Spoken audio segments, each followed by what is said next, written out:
Thank you, Senator Chris Coons. If only Rabbis Person and Block had been joined by a third rabbi, things with that conversion might have gone really far. I don't know. So far we got Pelosi, Coons. I don't know what we did wrong with Jayapal, but we'll keep working on it. We'll count you all. Thank you to Senator Coons also for modeling civility and bipartisanship. We still have several, yes. Civility and bipartisanship, and we'll be hearing from 3 more inspirational speakers, and we're going to keep that civility and bipartisanship in mind. But before we do that, I want to just acknowledge the presence of a very important partner in our work who's in the room this morning. She joined us late last night. Alana Kaufman, where are you? Ladies and gentlemen, I want to introduce you to Alana Kaufman, who has been recently named the director of the Jews of Color Field Building Initiative at the Schusterman Foundation. Alana's one of us. She's a member of Bethel in Berkeley, so she is a prominent Reform Jew, but the reason I lift up her presence is because those of you that were with us yesterday for the call to action, you heard loud and clear when we said Na'aseh v'nishma, this Reform Jewish movement, we are going to show up for racial justice, not just by advocating for policies and to beat back racism outside of ourselves. We are ready to stand and confront white supremacy and racism and bias in our own congregations, are we not?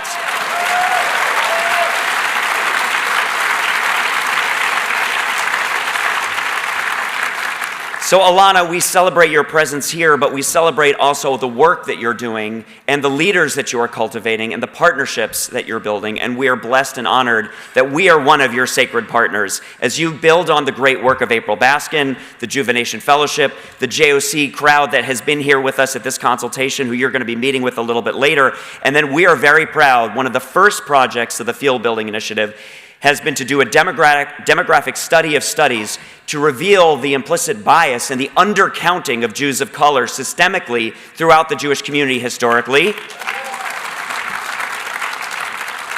And tonight, at the meeting of the Commission on Social Action, which is open to all consultation attendees, and with the executive leadership of the Union for Reform Judaism, that will be the first venue that Alana and her colleagues roll out the findings of this study. So thank you to Alana for the great work that you are doing, and thank you to all of you for partnering with Alana as we go forward together with strength.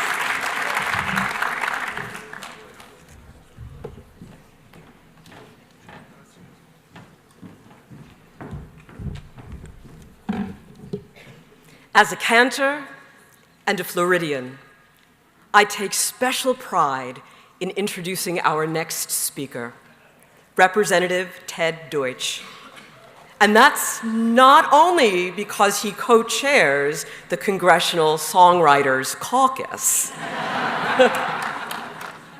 Growing up as the youngest of 5 children in working-class Bethlehem, Pennsylvania, Representative Deutch saw many of his neighbors struggle after Bethlehem Steel shut down factories and moved offshore. The hardship he saw in his community inspired his career in public service and commitment to his policies that promote dignity and security for all Americans. Representative Deutch went on to study at the University of Michigan,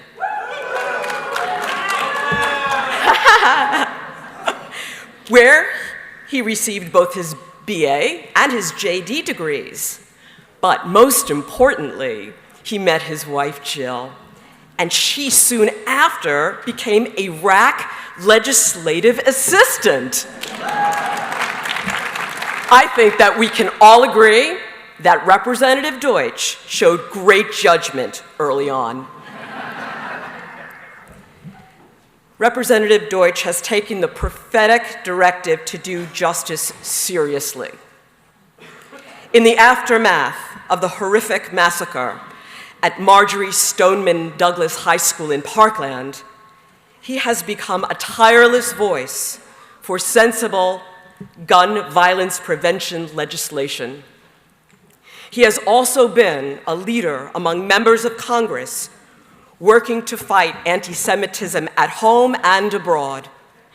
He has prioritized protecting the environment, defending voting rights, reforming campaign finance, advocating for the rights of Holocaust survivors, implementing affordable health care, and a strong U.S.-Israel relationship.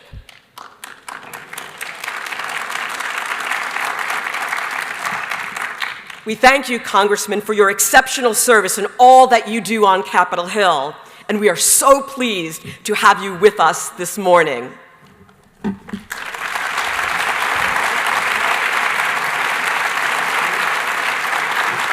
Thanks.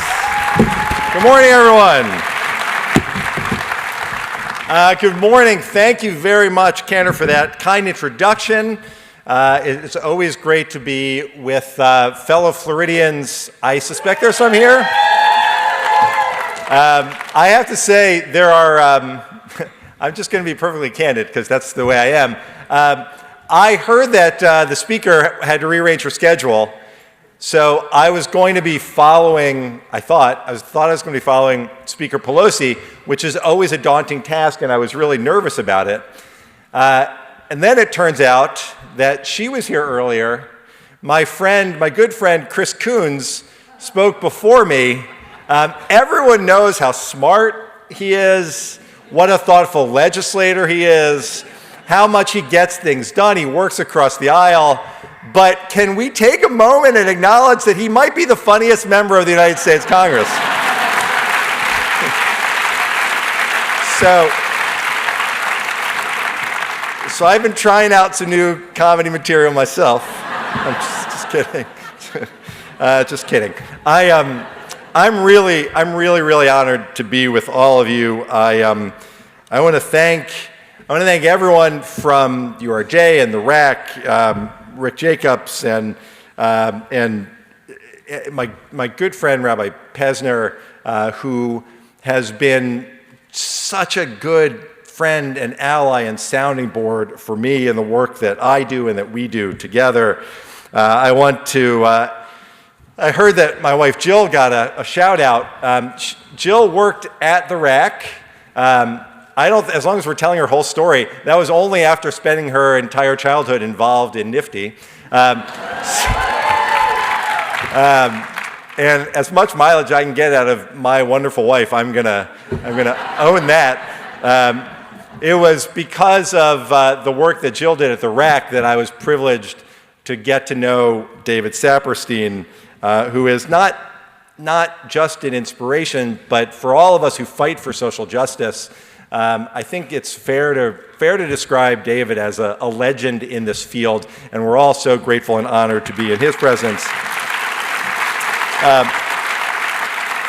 So my thanks to Barbara Weinstein, Allison Grossman. I also spent some time at 2027 Mass Ave in a different organization, but I at least got to walk through the RAC offices every day, which, again, I'm just looking for some street cred from this group. And finally, I want to thank all of the students who are here, and I especially want to thank Zoe Turner. Zoe, I know there is some talk. A lot of people have thanked Zoe because she's exceptional and deserves the credit that she receives for her leadership. I am the only person who can say that she grew up as a constituent of mine. So to the extent your member of Congress has any influence over the role you play in the community going forward, I'm quite proud of all that Zoe has already done. And I intend to tell my friend Ted Yoho when I get back to the floor today that he should look forward to meeting with her because she's got a lot on her mind. So I was asked to talk about a couple of topics, both of them serious, both of them hard to discuss, both of them really vital at this moment in our history. More Jews died in anti-Semitic attacks around the world in 2018 than in any other year in decades. Just let that sink in. In the past 5 years, we've mourned the loss of life at synagogues in Poway and Pittsburgh, in the attack in Overland Park, Kansas. I am so honored to be here with you today because of all of the things that that teaches us. This is a critical moment for all of us to work together to repair our world. Right now is the time to heal and to strengthen our community. Right now it's time to demand action to prevent the kind of gun violence and to stand up to the hatred in all of its forms that has racked our community. As we've seen anti-Semitism rise, I've been concerned with the way that hatred of the Jewish people has been used as a political tool. We cannot allow anti-Semitism to divide us. Anti-Semitism is far too dangerous, far too deadly, and what should be apparent to all of us, and I know is clear to everyone here, is how important it is that we maintain a united front against violence and hatred against the Jewish community and against all hatred. Last month, shortly after he survived the shooting at the Chabad of Poway, Rabbi Israel Goldstein spoke not of despair, but of courage and of light, because a little light drives out much darkness. We, all of us gathered here today, we have to be that light. We've got to guard that light from those who would seek to plunge our society into the darkness and despair of division. A few years ago, I had the privilege to speak at the United Nations. The UN General Assembly had a special session on anti-Semitism. And I told the representatives from the countries who were assembled, some from countries with large Jewish populations, some from countries with no Jewish populations at all. I explained to them that anti-Semitism is the canary in the coal mine, that it's the oldest hatred, and that it's an early warning sign. If there is anti-Semitism in your country, I told them, it means that there is hatred and division, and you must confront it. If there is anti-Semitism, that hatred will ultimately permeate throughout society if it's not checked. It is a lesson that we must continue and continuously learn and remind ourselves. But we can't do it alone. Our history is tragically full of examples of where anti-Semitism can lead if we are silent, if it's unchecked, if no one speaks out. We've got to stand together with other faith communities who are facing hatred, who have also mourned those who have been killed for their beliefs, or for their race, or for being who they are. Our fight against hate is one that is shared across lines of faith and race and politics.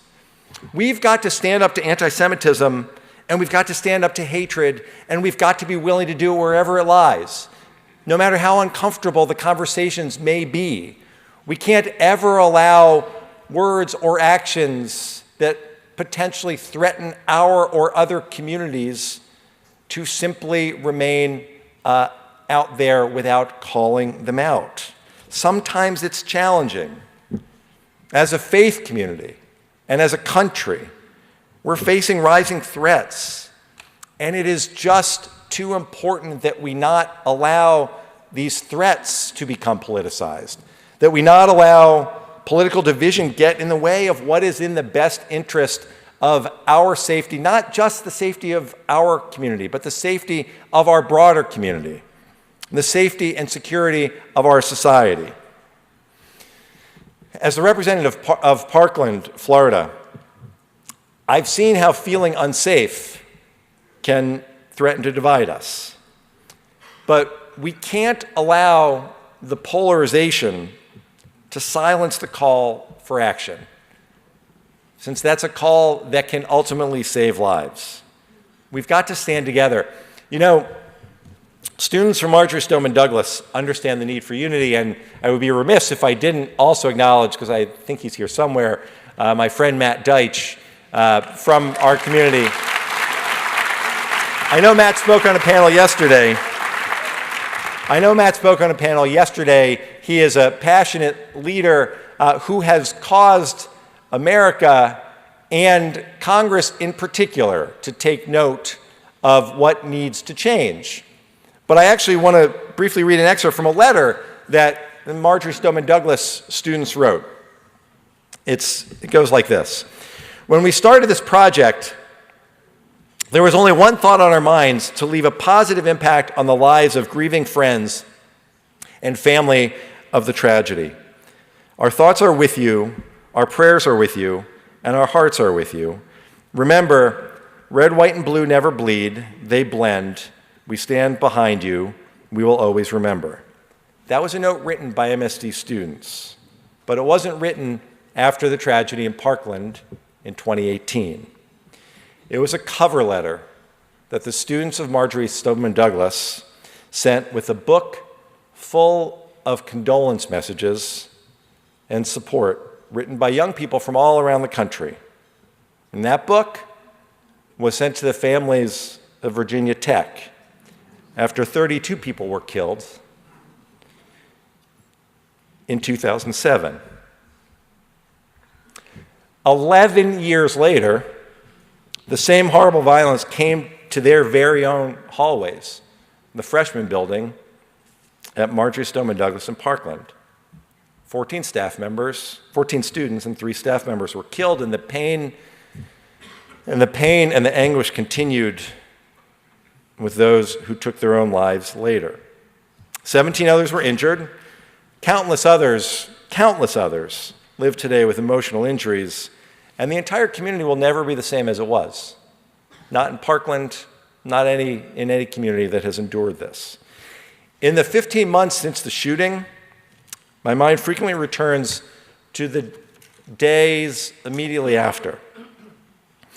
There was a vigil held 24 hours after the shooting, and I had the opportunity to catch a flight home and get to this park in Parkland. And I stood there looking out at a field as a group, even larger than this, walked toward where we were. And they were students. And they walked together, and it was just 24 hours earlier that the worst thing that they could have ever imagined happened in their school. And as they walked, they held hands and they held each other, trying to make sense of what happened to their friends, what happened in their school, their own trauma, what happened to completely change their lives. And after the vigil, a young woman came up to me and she grabbed my hand and she looked at me and she said, "Congressman," she said, "my best friend bled out on top of me." She said, "You've got to do something. You've got to do something." Another one looked me squarely in the eyes and said, "We can't just survive on thoughts and prayers." We knew then, we've known all along, that condolences are meaningless if they're not accompanied by change.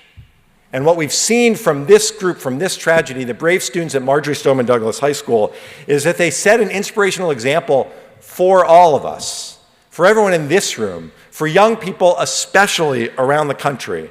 Days after the shooting, they got on buses, they went to Tallahassee, they rode 7 hours to the state capitol, and in a place where I once served, which was the testing ground for the gun lobby, where they, from year to year, pushed the envelope to see how many more and dangerous laws they could force down the throats of the people who live in Florida. Because of the activism of the MSD kids and students from around the state, they were able to force even the Florida legislature to pass meaningful gun safety reform.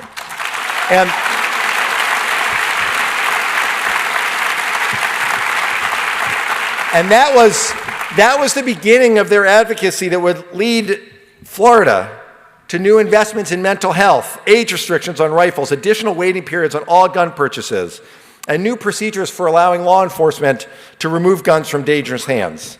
But then the next week, a group of students came to Washington. They came here. Matt Deutch was among that group. At that point, there was no March for Our Lives. There were no Time magazine covers or human rights awards. And there was just a group of 8 students who came to Washington because they wanted to meet with members of the House and Senate, and they wanted those elected officials to understand what they were going through. And nobody could say no. My colleagues who would never think of taking a meeting with a gun safety group simply couldn't refuse to meet with these students. And I had the privilege of sitting in most of those meetings. And they said the same thing to those leaders that they said on national television. They spoke from the heart.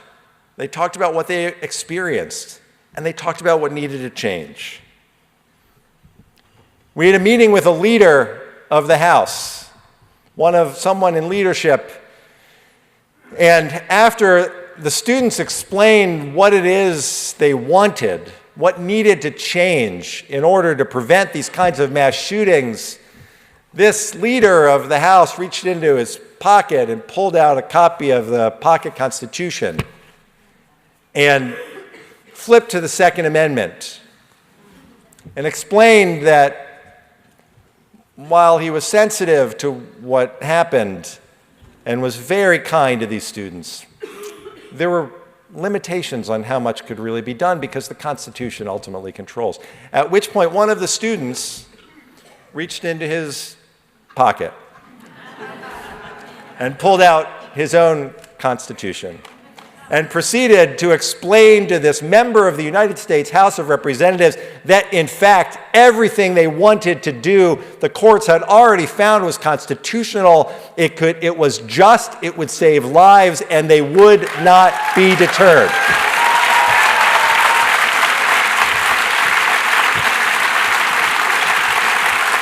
So what did they do next?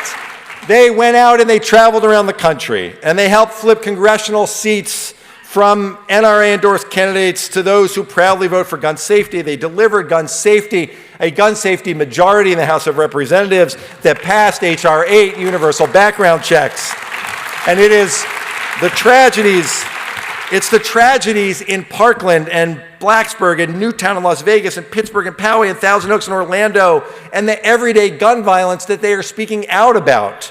Combined with the daily gun violence and suicide, guns kill over 40,000 Americans every year in just the past 72 hours.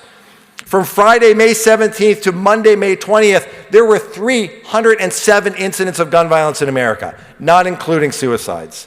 99 people were killed. 242 people were injured in those incidents, according to the Gun Violence Archives. We cannot allow this to be normal in America. Slow progress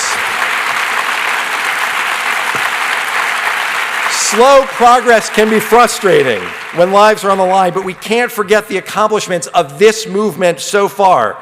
In addition to Florida's reforms, 25 states and the District of Columbia took steps to strengthen their gun laws. And the federal alcohol, tobacco, and firearms finalized a ban on bump stocks like those used in the Las Vegas shooting. These laws were enacted in states led by both Democratic and Republican legislatures and governors, proving that gun violence prevention is not a red versus blue issue. Parkland families have formed organizations, nonprofits, foundations focused on securing our schools and improving access to mental health care, strengthening our gun laws. They've met face-to-face with the President of the United States, 2 speakers of the House, the Secretary of Education, the Attorney General of the United States, and countless lawmakers and policymakers. Parents of students killed on February 14th have taken their grief and have worked to change the way we think about all of these issues so that no other parent should have to feel the way that they do. And while we still have a lot of work to do in Washington when it comes to gun violence, we still need to work harder on comprehensive reforms.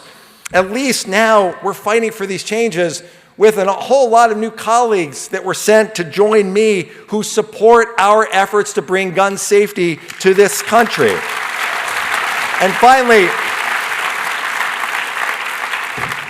on that score, I just want to share 2 more stories. One In the House Judiciary Committee, as we had a markup on our HR 8, our background check legislation, we saw that play out when Stoneman Douglas student Alea Eastman testified. It was the first gun violence prevention hearing that we held in the House in nearly a decade. She spoke powerfully that day about how her life was saved by Nicholas Dworet, who gave up his own. And as she told the horrible story, Nick's dad, Mitch Dworet, was seated just 2 rows behind her. He bowed his head and listened to this painful story, surrounded by other Parkland families who supported and loved him as they support and love one another. They put their hands on his shoulders as he listened to the life-saving bravery of his son. That's what our community at home does for each other, and that's what all of you can do to affect change. We sent a background checks bill supported overwhelmingly by the American people out of the House to the United States Senate, and we simply cannot allow the Senate to ignore the lives lost to gun violence. We need to stand up. We need to stand up for our own rights to gun safety. We can't let an extremist view of the Constitution force us to accept this level of violence as normal, because it isn't normal. In New Zealand, after 50 people were shot and killed worshiping at mosques, the Prime Minister vowed to make sense of her country's gun laws, and within weeks, they banned assault weapons and semi-automatic rifles. Bold action is needed in our country. The next steps we take in Florida and in Congress must be bold, but must be rooted in love and support as neighbors. Together, we can achieve our gun safety goals by embracing the call to action that my friend and former colleague, Gabby Giffords, made as she was recovering from her own gunshot wounds. She said, "I'm fighting hard to make the world a better place, and you can too. Get involved with your community, be a leader, set an example, be passionate, be your best." When we work together, when we show compassion, when we try our best, when we get active in our community, and when we remember we can change the world. My friends, that early time that the students came to Washington, I had the great honor of introducing them to one of my heroes, my colleague, John Lewis. And John has in his office photos of himself at the Edmund Pettus Bridge.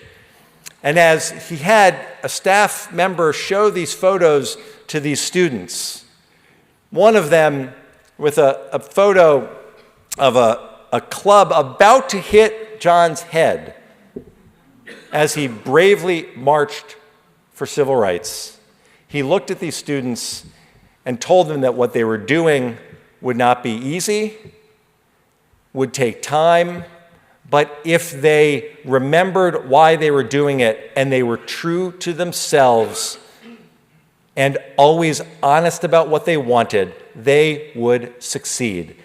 All of you who have chosen to take time away from your lives to come to this consultation on conscience, understand John's words as well as the students did in that incredible passing of the torch moment. Just be true to yourselves. Keep making time to bring about change. It is only through the efforts of all of us together that we will be able to bring light into the darkness, to change the culture of our country, to make this the kind of community in which violence is no longer accepted as normal. We can do that. I am so immensely proud of what you're doing, and I'm so grateful for the opportunity to share in this work with you. Thank you very much.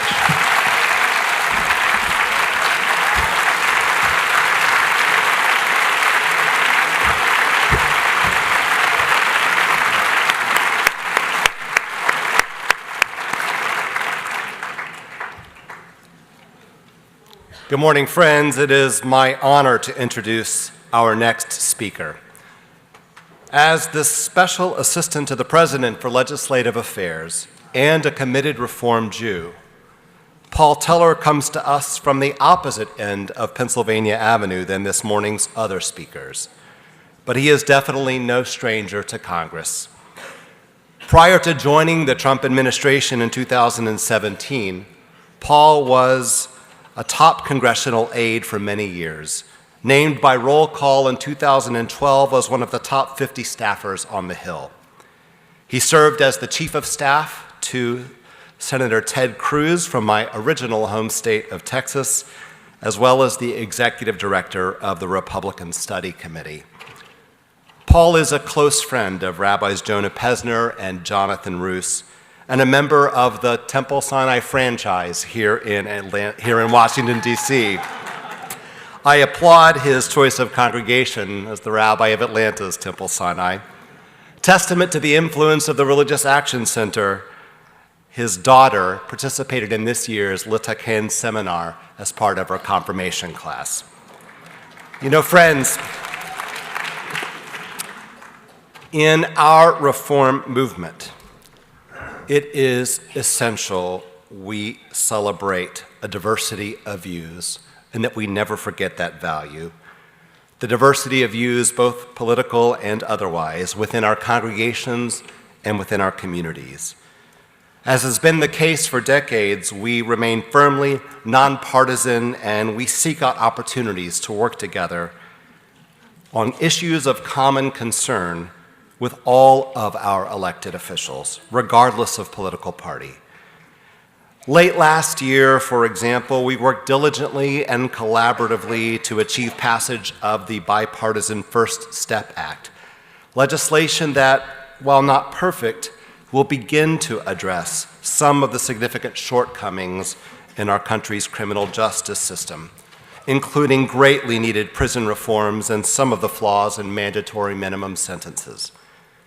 With support from the White House, Congress passed the bill, and we welcomed President Trump's signing it into law. Friends, Paul's work is integral to critical efforts such as this, and I know we all sincerely hope that there will be more opportunities to work together on shared priorities. Please join me in warmly welcoming Paul Teller.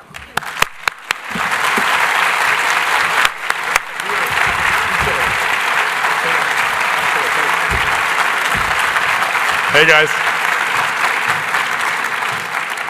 Great to see you. Thanks for having me. I really appreciate it. It's a good honor. I'm told I was maybe the only Republican who said yes, so okay. But no, there's too many people to thank, but a few obviously to start with. Rabbi Pesner, which has been fantastic, a great friend. Rabbi Siegel, Barbara Weinstein, actually, for helping set these things up, and just so many RAC leaders that were schmoozing with me in the back. I really appreciate it and help make this day happen. So I thought maybe I'd start just a little bit about who the heck I am, right? You're probably thinking you've seen all these elected leaders, people you know, and then this schmuck from the White House comes up. Who's this guy? So let me give you a little bit of background just to give you some relevance. Some of you just heard in the intro, and I appreciate it.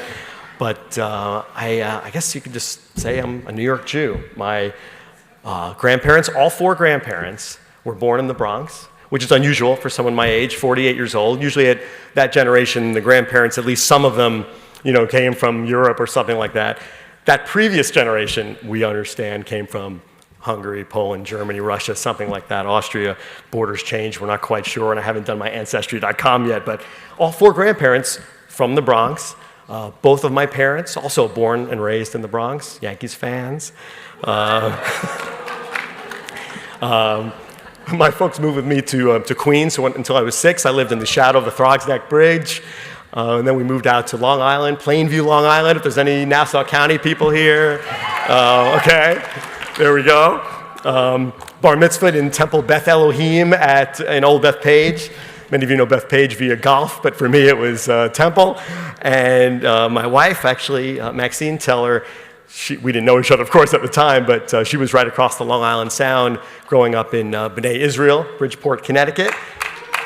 We were actually married by Cantor Ramon Gilbert of B'nai Israel. Some of you may know him, fantastic human being, married at the Glen Island Harbor Club in New Rochelle. So we're very much like tri-state area people. And the reason we picked New Rochelle, as you can imagine, you all have Jewish families, geographically, Long Island, Nassau County. The other family from Bridgeport, Connecticut. Nobody could agree where to get married, so you just picked the midpoint in Westchester, and so it worked out well. And again, yes, we are members of Temple Sinai here in Northwest DC. Very meaningful to us. We've been, honestly, I don't know how many years, but been members for many, many years. I've been serving on the Israel Affairs Committee. Not necessarily the easiest place to serve in Temple Sinai, but fun. Our daughter Aviva was bat mitzvahed there in 2016, and just this month, big month for us, our son was bar mitzvahed on May 4th, and just 6 days later, our daughter Aviva was confirmed. So this has been a fantastic month for us in the family and at Temple Sinai, and just have made and continue to maintain fantastic connections with Rabbi Roos, Rabbi Rosenwasser, Rabbi Goldstein, Karen Crone, Cantor Robbins, cantoral soloist Helsner, and others at Temple Sinai. They're just very meaningful to our lives. I could not say their names into the mic. And I don't know if they're here. One more special shout out, then we're going to talk policy. I don't know if you guys know George and Chris Markley from Connecticut. And I don't know if you guys are here because the lights are bright, so maybe you're there. Those are just fantastic. They're very, very close and longtime friends of my in-laws who are still in Connecticut. So if you're here or if you know them, hello, and you're fantastic, and good to see you. Anyway, so privileged to have now reached my 19th year of public service. So that's basically the bulk of my working life here in government. Grew up, as you probably guessed at this point, a political conservative in a very liberal family, liberal town, liberal part of the country. Went to liberal schools, liberal friends, liberal cities I keep living in. And so as a result, I've had to spend my whole life reaching across the aisle. I mean, if you even just wanted someone to pass you a salt shaker at Thanksgiving dinner, you need to reach across the aisle. So it's kind of in my nature to speak to folks who don't agree with me, agree with us as a party or as an ideology.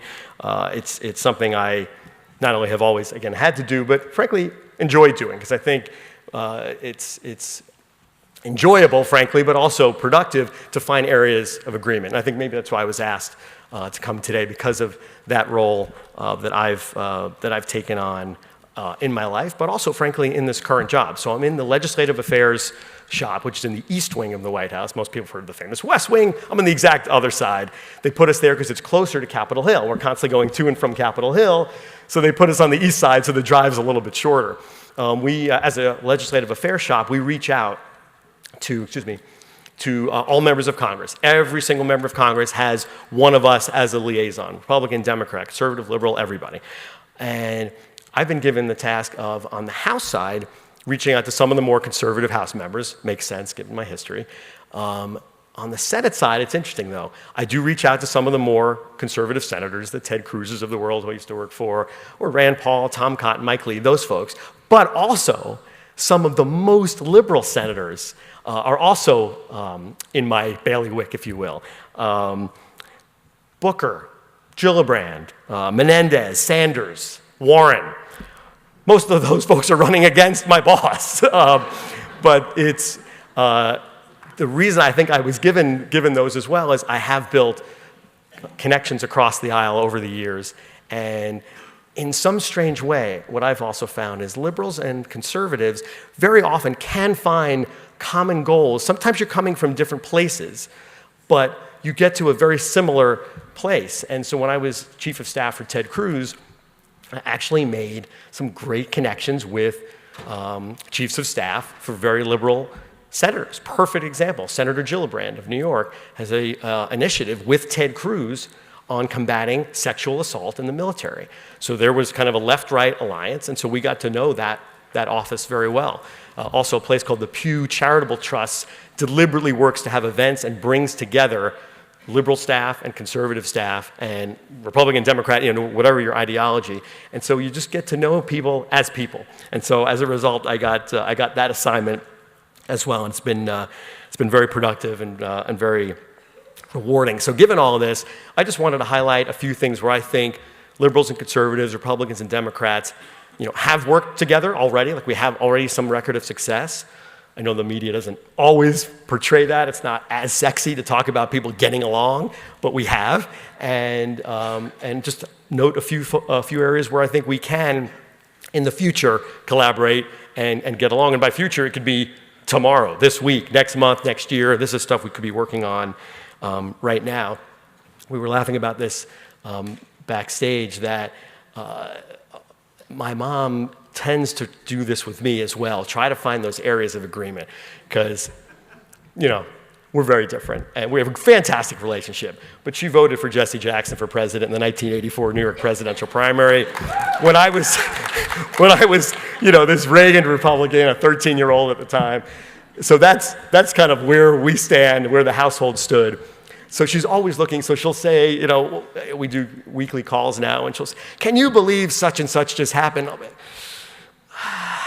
"Mom, I'm not with you. I'm not with you." She always is trying. She's always just trying. So I appreciate it. So I guess I have that nature as well, and I'm always trying to find ways where we can agree. So okay, so areas where I think we have already agreed. One, as was mentioned in the introduction, the First Step Act, criminal justice reform. And again, I know this doesn't get a tremendous amount of press coverage, but I wish it would. It's a huge accomplishment, not only for the substance of it, and we don't have to get into that, you know, right here. Most of you, I think, are familiar with it, but the fact that it brought together in this, you know, relatively toxic political environment, it brought together left, right, Republicans, Democrats, Trump White House, you know, Democrat leaders in Congress to come together and say, and frankly, and conservative outside groups who I work a lot with, some of the think tanks and stuff, who were very skeptical at first, but through very slow, kind of persistent conversations, we got there, and it was, I think, a really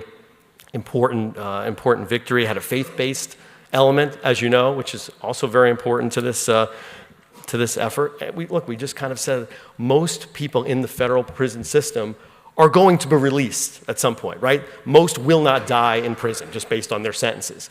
So if they're going to come out, if that's a given, do you want them to come out more likely to commit crimes or less likely to commit crimes? And there was this left-right alliance saying, yeah, you know, let's go with less. Let's go with less likely to commit crimes.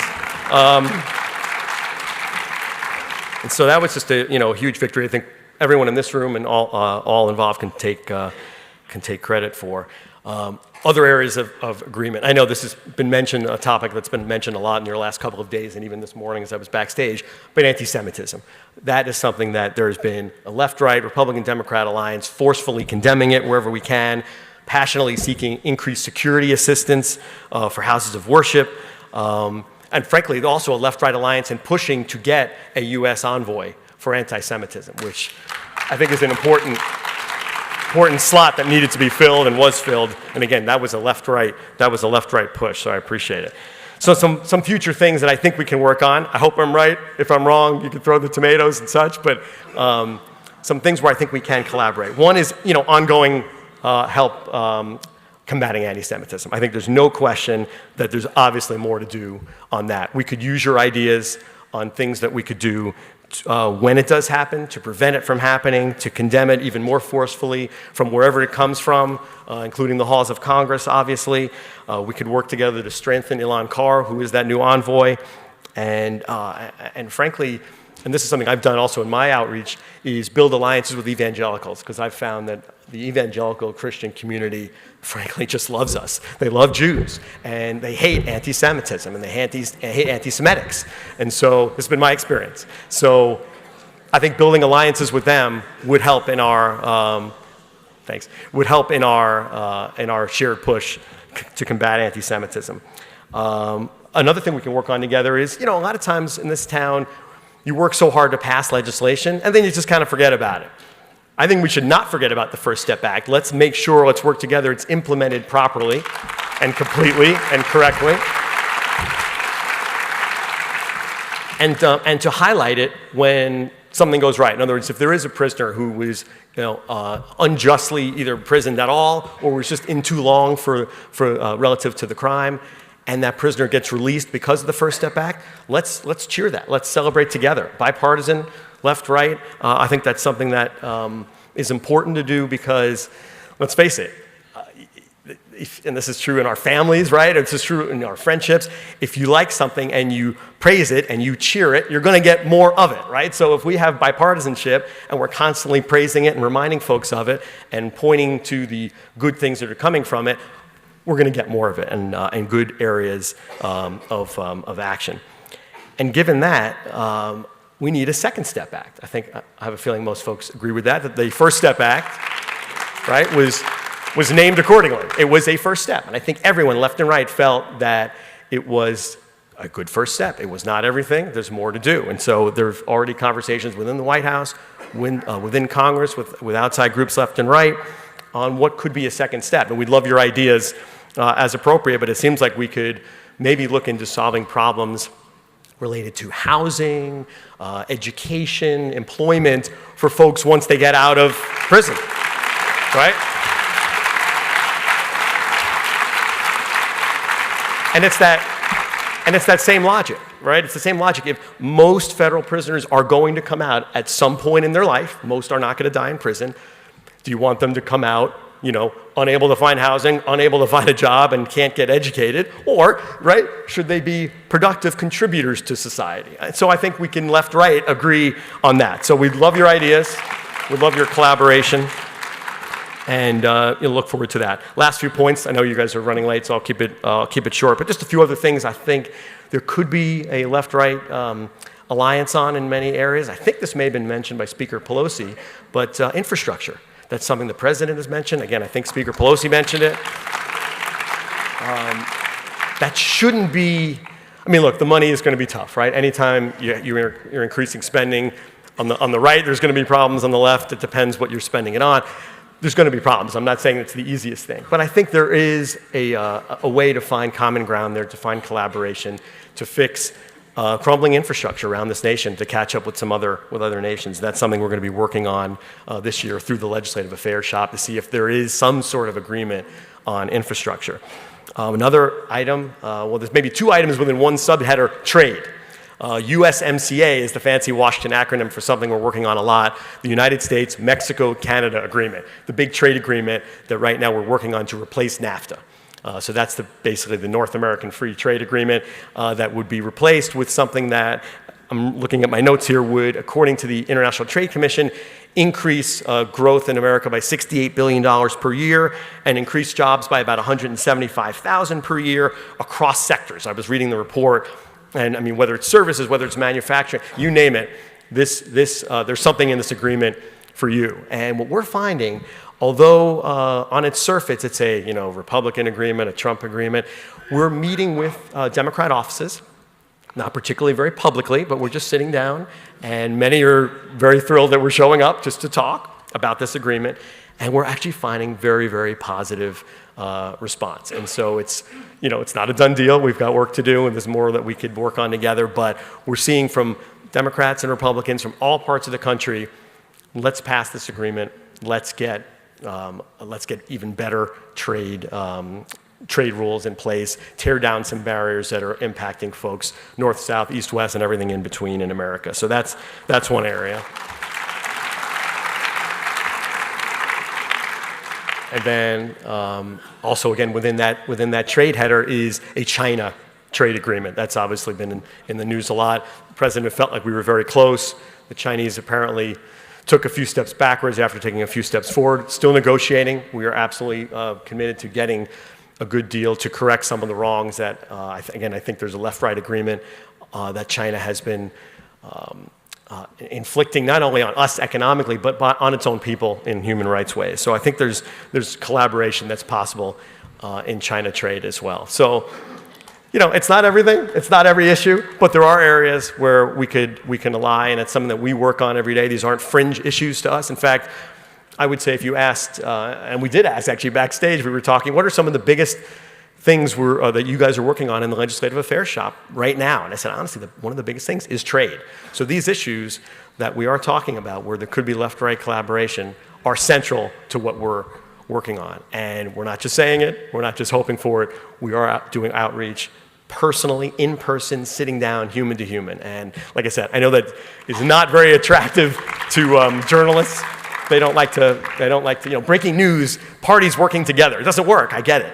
But just know that it's going on. I just wanted to be that messenger for you today, let you know those things are going on. We're going to keep doing them. We're proud of them.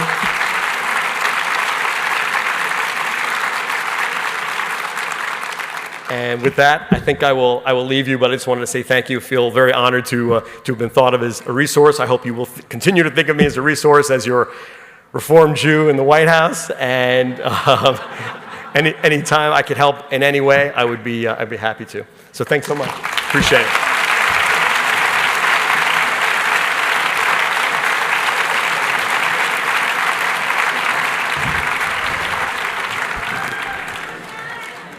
So glad I wore my white sweater today.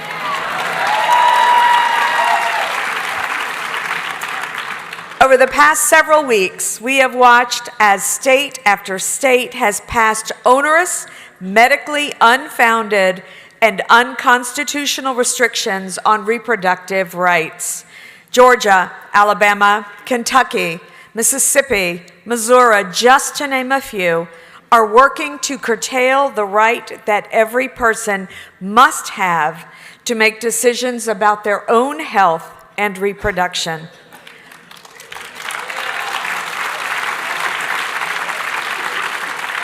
"46 years after Roe, we will not go back to a time when all people did not have autonomy over their own bodies. We will not go back to a time when legislators privileged their own expertise over medical professionals. We will not go back to a time when views of progressive people of faith were silenced when it came to reproductive rights.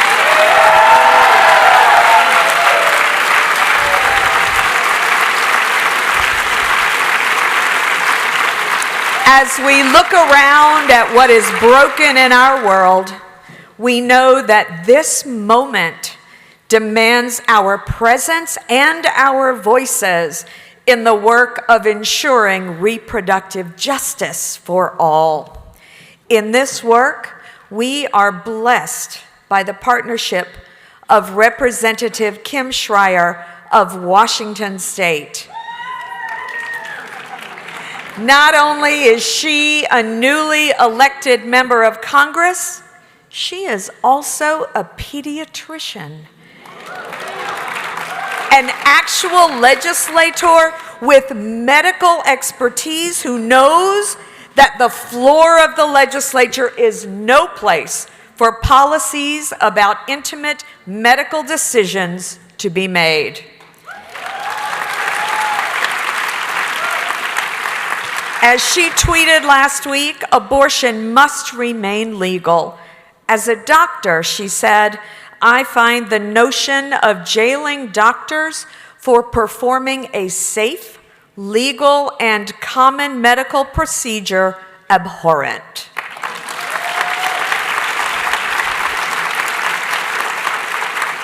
Women of Reformed Judaism, WRJ, is proud to be partnering with the RAC to support cohorts of congregations that will join together in action to ensure reproductive justice is upheld in this critical moment in history. We are so pleased to have leaders like Representative Kim Schrier to do this work with us. Please welcome Representative Kim Schrier.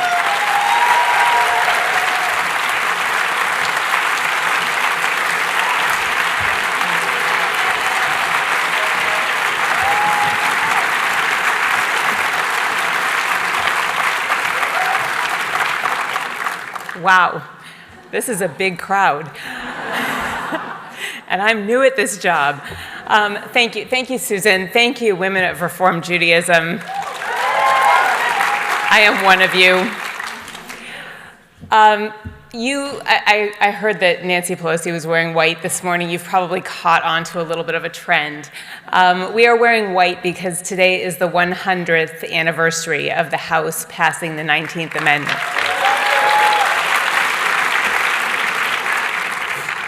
And how ironic is it that 100 years after the 19th Amendment was passed through the House, here we are almost 50 years after Roe v. Wade, and we are still fighting for a woman's right to legal abortion. These last couple of weeks have been really tough, I think. I got into this race in good part, and I'll tell you my story in a moment, because I saw this threat to women and their reproductive rights, but I had no idea how this would scale up and the intensity of what we would be seeing, and then this notion of jailing doctors who perform abortions. I find, as Susan just said, this whole thing abhorrent. So I wanted to talk first about how I ended up going from being a pediatrician to being a member of Congress, because it's a pretty unusual path, which I think is the reason I'm the first pediatrician in Congress. And the only woman doctor in Congress.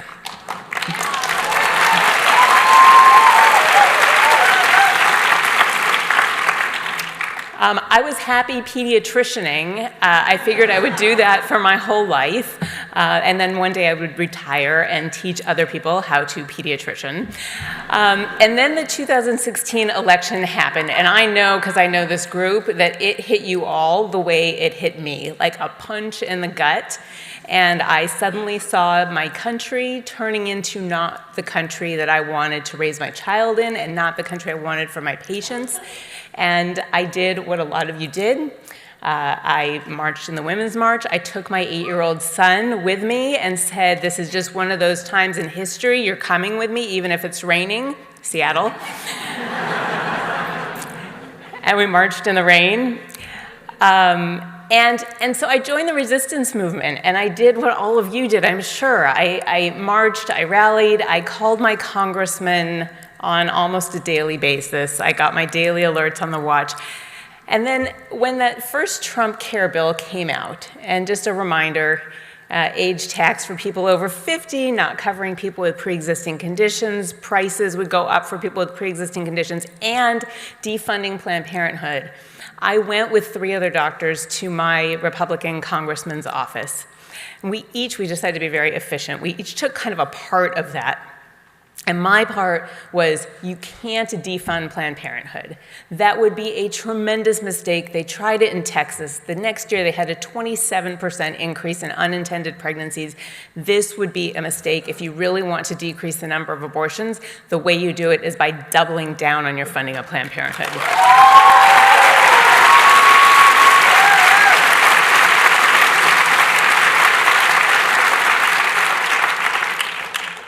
Which brings up the hypocrisy of all of this, but I won't go there yet.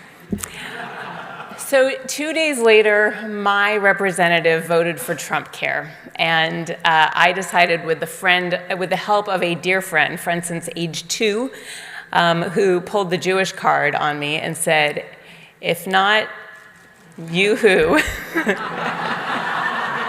And if not now, when? And so with that little arm twist, I decided that perhaps the diabetic pediatrician who gets it could take on the 7-term incumbent and win. And so I did it.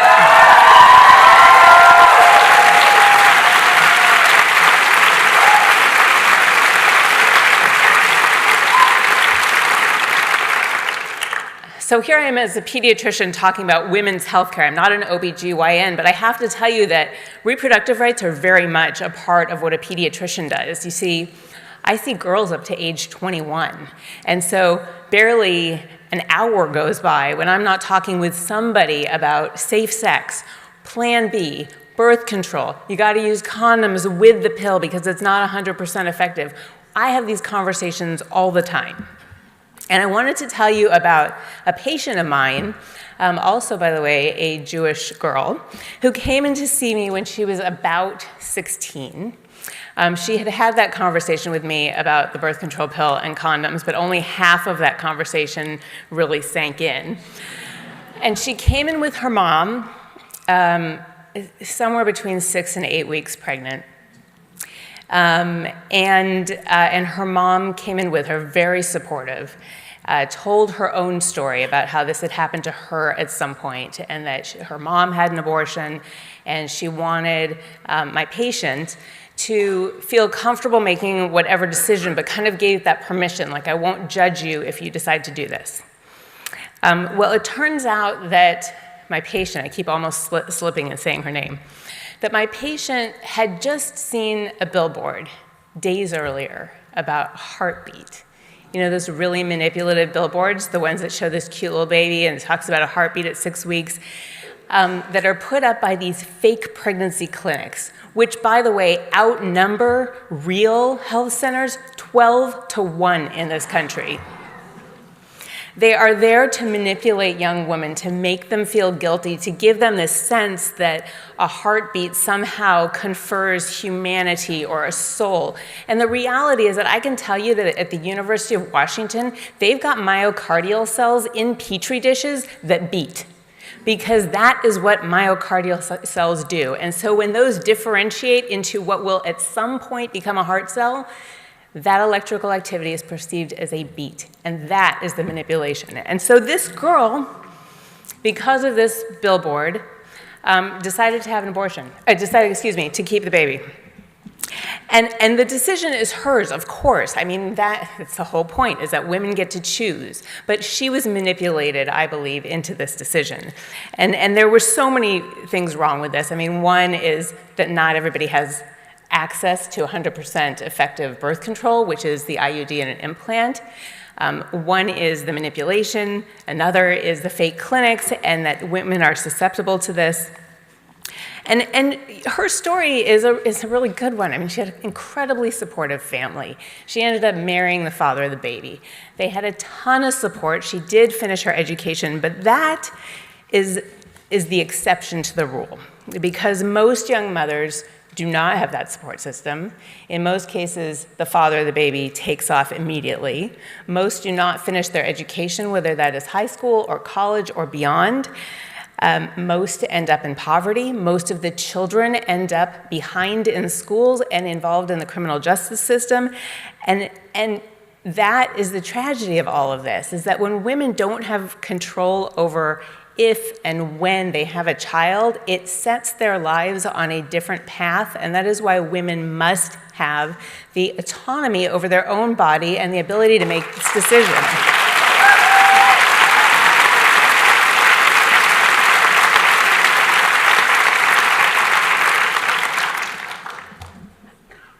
I have always been a proponent of reproductive health. In fact, back in 8th grade, I engaged in a debate on this without ever having a discussion at home about it. It just seemed like a logical thing to me. I know, go figure. But back when I was in college in 1987, I believe, I was protesting Bork's nomination to the Supreme Court. Thank you. All of you who carried hangers, yes. And what we have seen over these years has been sort of death by 1,000 cuts to abortion rights. Everything from hallway size, to a doctor having to have admitting privileges, to unnecessary ultrasounds, to telling doctors what they have to say, to waiting periods, which all are meant to either discourage or to delay abortion. If you are a poor woman who maybe has a child, is working a job, can't take time off, doesn't have time to go to a clinic counties away, because there's 90 counties in this country that do not have a provider, and it has a child, you know, a delayed abortion is a riskier abortion, and if you delay it enough, then that's a forced delivery. And with the rate of maternal mortality in this country skyrocketing, that could be a death sentence for women, and let's be very clear about that. I didn't think I would see what we're seeing in these couple of weeks, which was these deliberate attempts to essentially outlaw abortion. And this is a very real possibility, given the direction that our Supreme Court has gone. And a post-Roe world is going to be very different than the pre-Roe world because of all of this manipulation and the criminalizing of abortion. And that is scary. So I want to be just clear about this. Abortion is safe, it is legal, it is common. I don't know if you all know this, but 1 out of 4 women has an abortion before she is 45 years old. And that means everybody in this room knows somebody or many people. And what I really want to say to my colleagues across the aisle is, by the way, probably a lot of your wives, and they're afraid to tell you because you're such a jerk about it.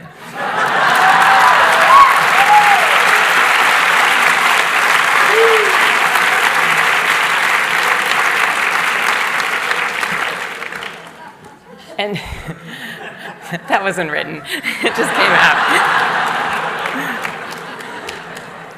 So most of us understand, especially because we're Jewish, and this is also Jewish philosophy, the difference between a very real life, the woman standing in front of you, and this theoretical potential life. And we draw that distinction, and we understand, I mean, even if you consider them both lives, that one really has a different value than the other.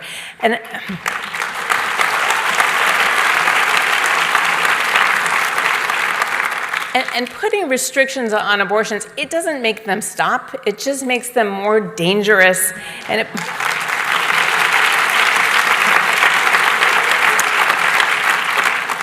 it takes us back to a time when women died.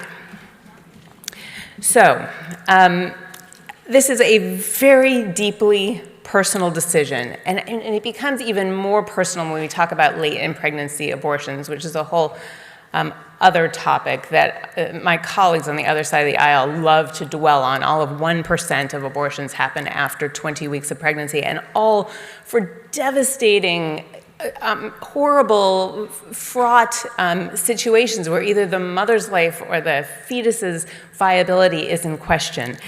And this is also a religious and philosophical decision, and that is why nobody else's religion belongs in the exam room.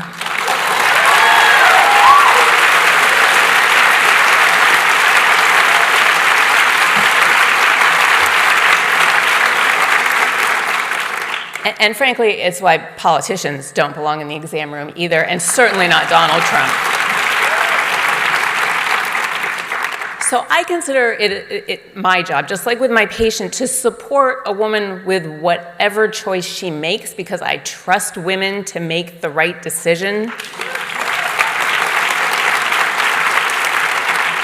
We trust them to be our moms and our teachers and our nurses and our doctors, and my gosh, we can trust women with their own bodies.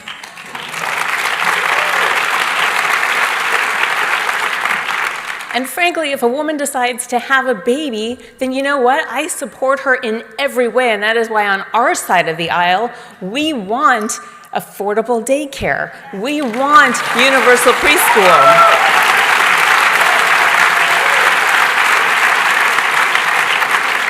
We want expansion of Medicaid so that we can take care of pregnant women.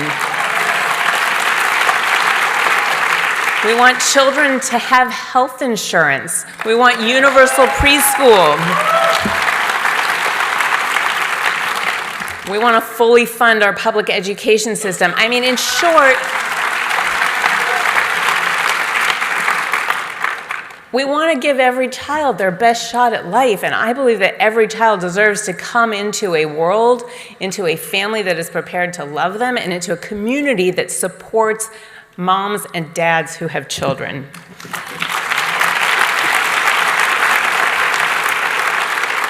So do not be fooled. This is not about the well-being of women or the well-being of children. This is all about wanting to control women and women's bodies.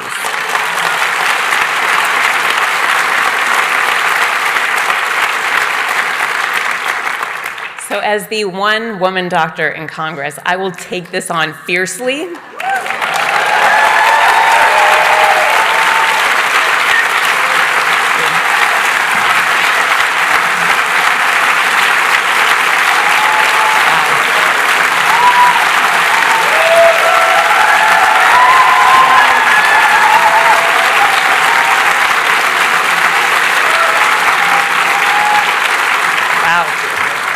I see that you agree. Thank you. I will always stand with Planned Parenthood. I will always stand with women. And I am prepared to go toe-to-toe with any of my Republican colleagues to set them straight on this matter. Thank you.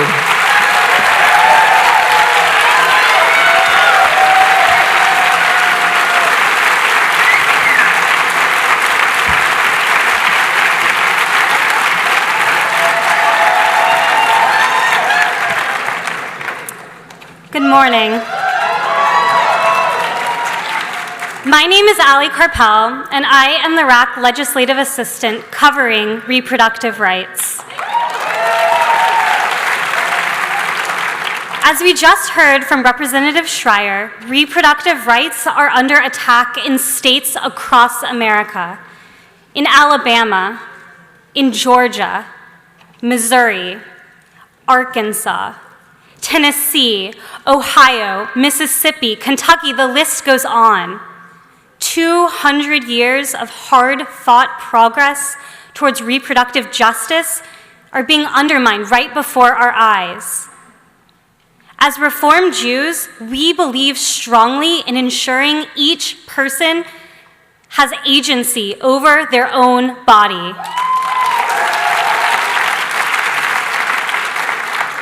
Today, people across the country, including here in Washington, are coming together to show their support for abortion access. While many of your meeting schedules will not allow you to attend the rally in person, we have an opportunity to take action together right now. Because most of these attacks are happening at the state level, it is critical that we show our support for access to abortion to our governors, as well as rally our communities to stand up in solidarity. We can do both of these things on social media right now, where one person's actions can have a profound ripple effect. Everyone, please take out your phone. Open the Whova app and click on Logistics. You'll notice that we've added a new option called Raise Your Voice. In it, we have compiled a list of the Twitter accounts for all state governors. We've also included messages for you to tweet to your governor expressing your support for reproductive justice and access to abortion. For Facebook users, we have included postable messages intended to show your support and encourage others to do the same. This is a critical moment. Each time we raise our voices for justice, each time we stand up for what is right, we move one step closer to a repaired world. Thank you.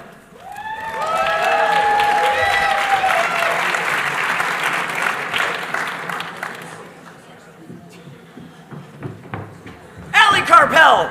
Woo! So we are very shortly going to go up to the Hill and leverage our power. Am I right?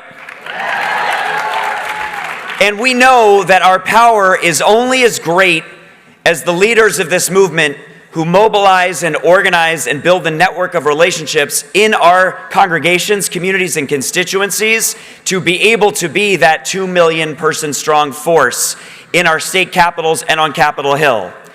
So leadership matters, which means you all matter. So first of all, thank you for an amazing consultation on conscience, and thank you for the work you are still going to do. But I also want to say, the leadership in this room, okay, thank you, Bennett. Thank you, Rabbi Miller. Leadership doesn't just happen. Leaders get developed, they get trained, and they get supported. The Religious Action Center of Reformed Judaism is blessed to be led by a director of leadership development. He brings thousands of high school students to Washington every year on Litaken. He trains hundreds of college students and other high school students through our various youth programs. He oversees all of the programs of the Brit Olam and the other training programs, and he is the director of this consultation on conscience. Please help me in celebrating Rabbi Michael Namath.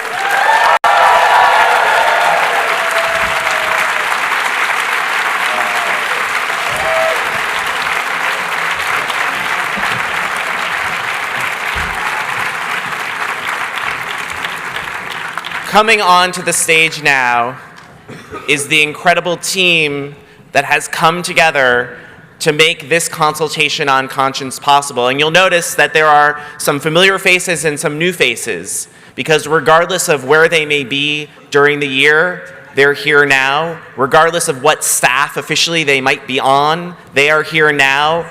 Regardless of what they might do all year long, maybe not even work necessarily for the reform movement, they are here now. And it is because of all that they have done in advance and during this conference that we've been able to put together this amazing experience for all of you. So please thank them.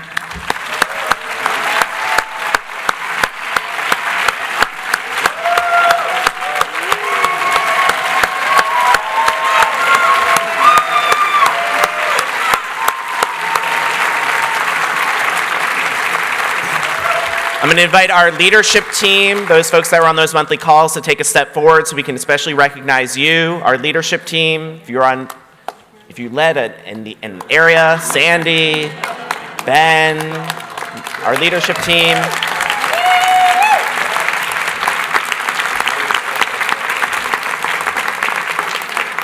And in particular, our core team, Sarah Barrick, Liz Grumbacher, Sophie Herscher, and Kara Fisher, some of whom can't be up here right now.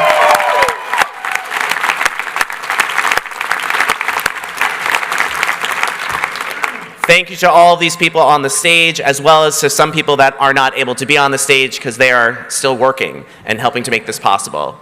So thank you to all of you. You may be thinking, what's next?